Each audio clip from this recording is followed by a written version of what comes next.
Welcome all. This is Sri Mai Majumdar from Swami Vivekananda Institute of Modern Science. In the last lab, we had covered part 1 of barriers of communication. In the earlier part, we had dealt with semantics, problems with semantics or language barrier, and we had also spoken about barriers which are physical barriers which are palpable barriers, and we shall continue with the problems of barriers, different kinds of the areas which stop communication channel, which we in other words may call noise, capital NOISE.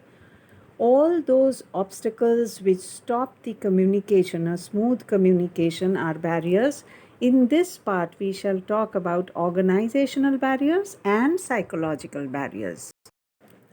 When we deal with organizational barriers, there are 4 areas which we shall look into.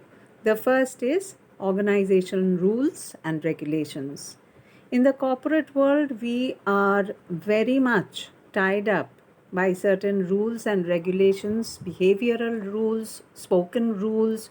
We are not allowed to interact informally, casually among the seniors and juniors. So, therefore, communication is always rule bound.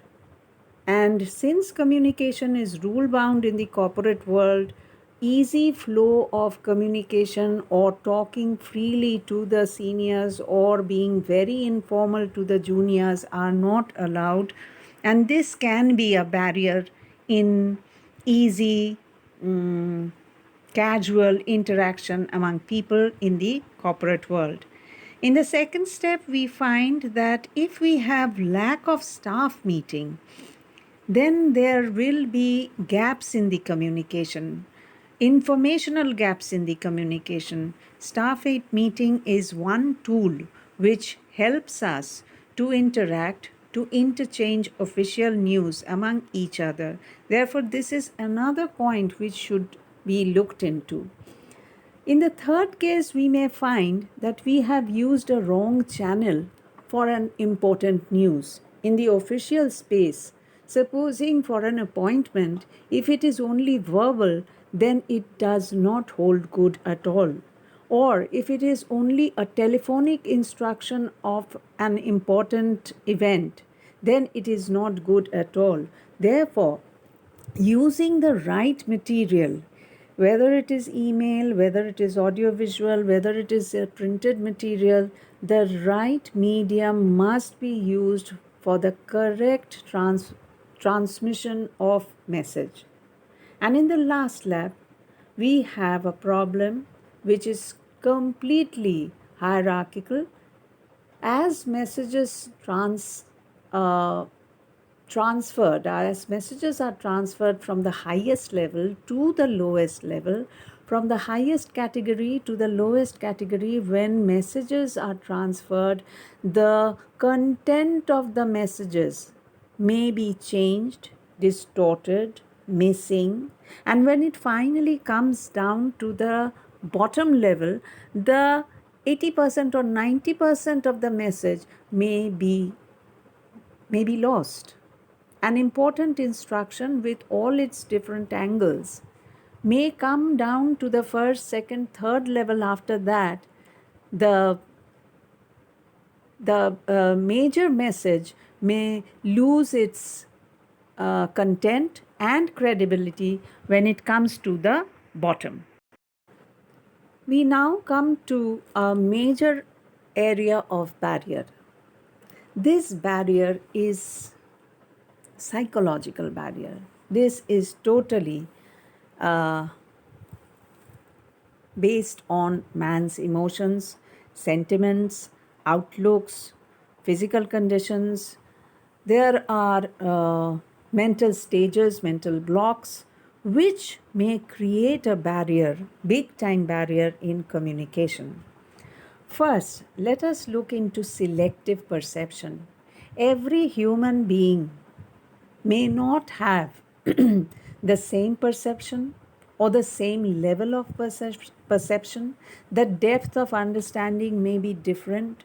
When we look at, supposing, the idea of cleanliness, the idea of religion, the idea of free mixing, these are the areas where perception can vary man to man.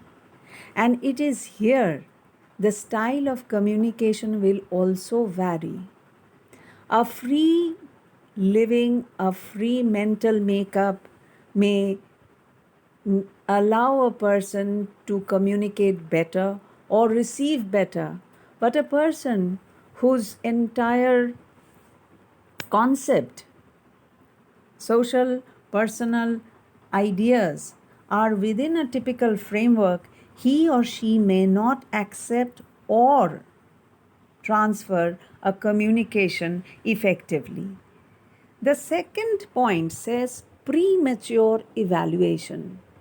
It is very normal for a human being, and particularly in this age of rush, age of time constraint, we come to this particular malady called premature evaluation. We do not allow the speaker to continue, and before he has come to the main content, we evaluate him, we judge him, we come to the conclusion about the speaker and his content. This is one of the biggest psychological problems, that we do not give ourselves time, neither do we give time to the speaker, and we make judgments. The next point says we draw wrong inferences. Inferences are conclusions. Why do we make wrong inferences? If my conclusion is this, the other man's conclusion may be totally different. This depends on the social background, the economic background, academic background, how we comprehend reality from each angle. This is totally different for each man. This is totally different from each other.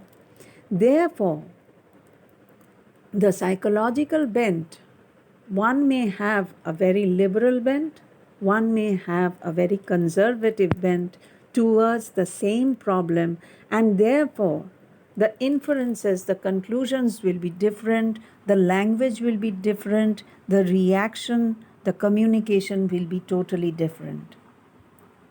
We come to the next part, hierarchical attitude.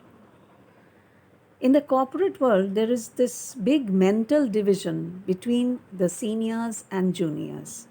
Seniors feel that they are cut above the juniors, and they are not in a position to have a free interaction with juniors. Their ego, their prestige, their sense of superiority stops them from free interaction with juniors. Similarly, in the case of juniors, they are also subdued by the authority, by the ego of the seniors. They are always afraid to reach out to the seniors.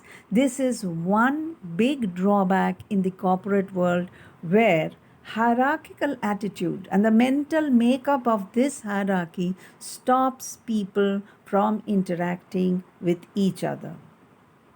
The next point is interesting. It is called poor listening. This area generally is focused on the seniors, or people who are in a higher position, or people who are very overconfident. Such people do not allow themselves to listen to others.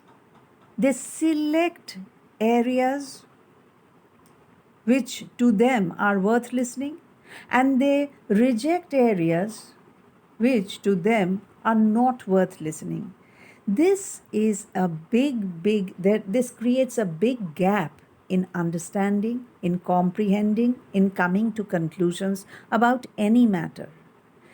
Generally, the superior class have this fault of poor listening because listening and paying attention to others is one of the most important areas of proper communication. People who have this superiority complex in different and notions have this malady called poor listening, and this creates a big block in the communication process. Lastly, we will talk about egotism and emotions. Ego is related to man's superiority complex, as we have already said. Therefore, people who have big egos are not good listeners. They do not pay attention to other people's words. They think they know everything, and they negate communication, overall communication with others.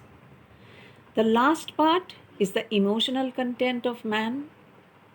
If we are high strung with either happiness or sadness, communication at that point becomes impossible. When we are down with sadness, negative emotions like jealousy, negative emotions like rejection, we refuse to listen to other people's words.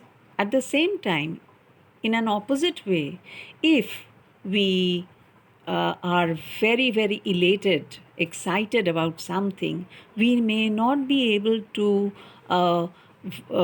communicate, may not be able to encode our words, our emotions, because at that point we are too excited. We may not be able to express what we actually feel, express logically, and therefore, too much of emotions, two extremes of emotions can be a problem. Now, what are the ways to overcome such barriers? First, man must be open minded. Man must not have emotional hang ups. Man must not have social hang ups. There should not be mental restrictions towards any kind of communication. An open minded approach, either in the corporate world or in the social world, we must allow people to come to us. This is also connected with in the later part we will talk about the open door policy. If we have open hearts, open minds, we can have simple, clear, understandable, easy communication with everyone. Second, we must allow ourselves, push ourselves into effective listening. Unless and until we listen to other people's words, their feelings, their emotions, their content, their ideas, man cannot react logically towards any situation, be it personal, social, or corporate. Therefore, let us allow ourselves to proper listening. In the third part, we have used a word synergy, synergistic environment. What does the word synergy mean? Synergy means is proper alignment in equation with the environment. If the environment is favorable, then the speaker or speakers can receive and give both the sender and receiver in a comfortable zone. For example, in a classroom, if the sound system is not working, then the class may fall flat. Similarly, in a public speech platform, if the microphone is not working, then it is not a synergistic environment. When a person on the other side is mentally extremely vulnerable, in a vulnerable state, that is not a synergistic moment to talk to him. So, synergy means having a favorable space between the sender and the receiver of the message where they can give and receive messages in a favorable condition. Next, we must use the correct words. We must have the correct emotions while we are speaking to others. Suitable words with suitable emotions is a total package. Without this total package, communication cannot be transferred to the sender. A formal letter where an appointment is fixed and another formal letter where a person is fired must not have the same emotion. Similarly, congratulatory note and a note of departure cannot have the same emotions and words. Next point is open communication. What do we mean by open communication? I had already referred to this point earlier. We mean that open door communication. Open door communication means door is open where people can come in and clarify their doubts or inform something important. In the corporate world, we must have this particular policy of open door communication.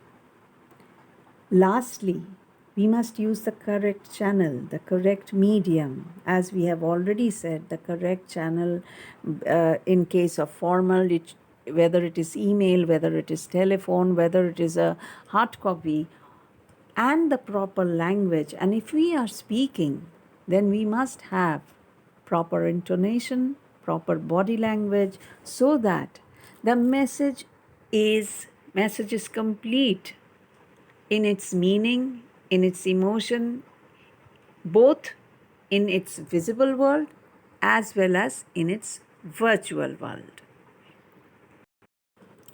To conclude the chapters on barrier, we are thankful that barrier is one of the important chapters which had been analyzed very well by Shannon Weaver, and they had come up with ideas of these barriers. And if we are not aware of the barriers in communication, if we do not know how to clear these blockages, communication will not be successful. I hope that in the two parts of barriers of communication, we have been able to give a glimpse of the problems in the communication passage. We have been able to illuminate what should be done on the platform, both from the point of view of a speaker as well as the listener. And I hope it is a productive session. Thank you so much for being with us.